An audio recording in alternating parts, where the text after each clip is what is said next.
आपके सामने है Cl3 CH3Cl में आबंध निर्माण का उपयोग कर सहसंयोजक आबंध की प्रकृति को समझाइए। कैसे समझाना है, किस तरीके से समझाना है, तो आपको देखना है कि पहले नंबर आपके सामने CH3Cl जो कि इसको बोला जाता है मेथिल क्लोराइड। क्या है आपके सामने? Methyl chloride. मेथिल क्लोराइड को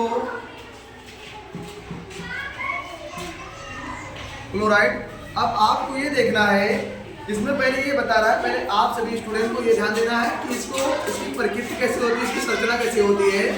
तो आज की संरचना आपके सामने हम बना रहे हैं और दिखा भी रहे हैं कि इसकी संरचना कैसे रहेगी।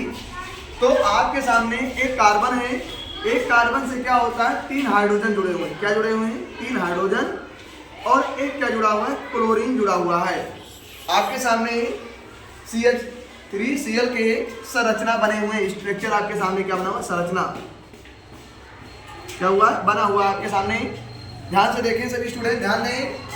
आपको ये देखना है, ये आपसे कह रहा था कि CH3Cl में आबंध निर्माण का उपयोग कर सहसंयोजक आबंध कैसे में की प्रकृति को समझाना है। आपको बताना है कि इसकी संरचना कैसे बनती है। तो आपको ये ध्यान देना है, जब एक कार्बन से 3 हाइड्रोजन क्या होते हैं, एक कार्बन से 3 हाइड्रोजन जुड़े होते हैं और एक क्या होते हैं, क्लोरीन जुड़े होते हैं, तो यही सहसंयोजक आबंध कहलाता है। जैसे आपको ये देखना है कि इसमें क्लोरीन क्या होता है, जो कार्बन होता है CH3 होता है, ये क्लोरीन क्या होता है, अधिक ऋणात्मक होता है। क्यों? क्योंकि मेथिल जो होता है, एक मेथिल से मैंने एक कार्बन से 3 हाइड्रोजन जुड़े होते हैं, जो हमारा क्लोरीन होता है सिंगल ही होता है, वो एक अलग साइड में ही लग जाता है, जिसको क्या कहते हैं, अलग साइड में लगा हुआ है। और ये क्या होता है, अलग क्या होता है, अलग तरीके से एक जगह ध्रुवीय मैंने हो जाता है। अब जैसे आपको देखना है कि आपके सामने ये कह रहे हैं कि इस संरचना में 3 हाइड्रोजन परमाणु कार्बन से सहसंयोजक बंधन द्वारा जुड़े हैं। अब आप सभी लोग देखते होंगे कि इस संरचना में जो कार्बन से जो 3 हाइड्रोजन है, एक बंधन के रूप में क्या हुए हैं, जुड़े हुए हैं। और कार्बन तथा क्लोरीन के बीच सहसंयोजक आबंध है। अब कार्बन और क्लोरीन के बीच में क्या है, एक आबंध है। देखिए जो आपके सामने जो बांड बना हुआ है, एक आबंध है, ठीक है। लेकिन कार्बन की अपेक्षा क्लोरीन अधिक ऋणात्मक है।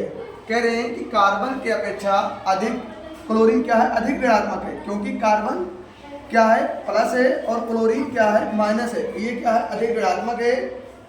इसीलिए यह ध्रुवीय सहसंयोजक बंधन बनाता है। क्या बनाता है? अगर क्लोरीन अधिक ऋणात्मक नहीं होता तो आपका ध्रुवीय बंधन नहीं बना पाता। इसलिए आपका क्या है, कार्बन से क्लोरीन अधिक ऋणात्मक है, इसीलिए क्या है, ध्रुवीय बंधन है।